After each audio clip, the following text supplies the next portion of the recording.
Evet, yeni bir videoda beraberiz. Meki Koyacı kanalıma hoş geldiniz. Bugün gördüğünüz gibi acayip grip halindeyim. Bu yüzden baktım, araştırdım ama yine eskilerden kalma çözüme başvurmak zorunda kaldım. Grip ve soğuk algınlığı için, kuru öksürük için bir baş sarımsakla normal orta boy bir limonu kullanacaktım. Dolapta kalmış benim. Biraz küçüldüler ama iki tane küçük boy limon kullanacağım. Kullandığın anda etkisini gösteriyor. Yani mideden rahatsız olmayanlar için birebir çözüm. Öksürüğü hemen kesiyor ve kesin çözüm olarak tedavi ediyor. Yani geçici bir rahatlama için değil, tamamen kaldırıyor ve tekrarlamıyor. Evet, sarımsaklarımı soyarak başlayacağım.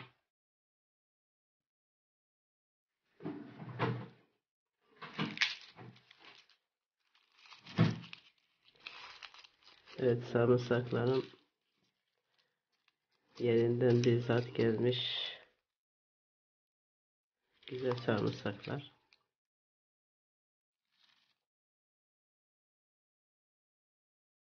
Evet, taş köprü sarımsaklarımız. Bunları söyleyeceğim.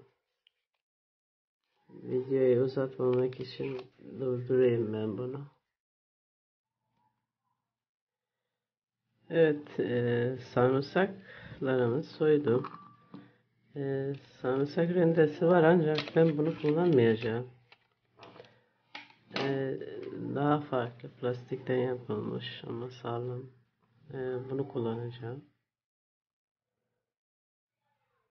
Ellerim eldiven giymiyorum çünkü eldiven giyince sanki başkasının eliyle iş yapıyormuş gibi oluyorum.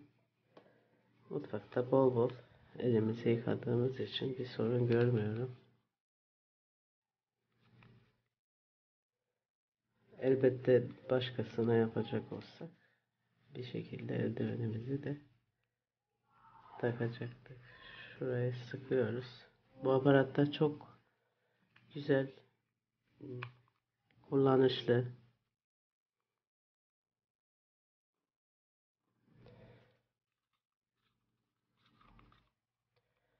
Bir daha sıktıktan sonra şunu böyle çeviriyoruz.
Daha pratik oluyor.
Evet, blenderdan geçirdim ama yine de çok böyle kıvamı değişmedi.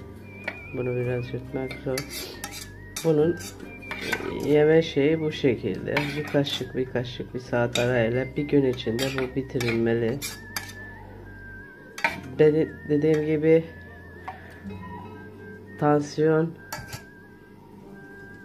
hastaları tansiyonuna bakarak kullansınlar. Çünkü hem limonda hem sarımsakta tansiyon düşürme etkisi vardır. O yüzden sarımsak ayarlıyor diyenler var da onu tam bilemeyeceğim.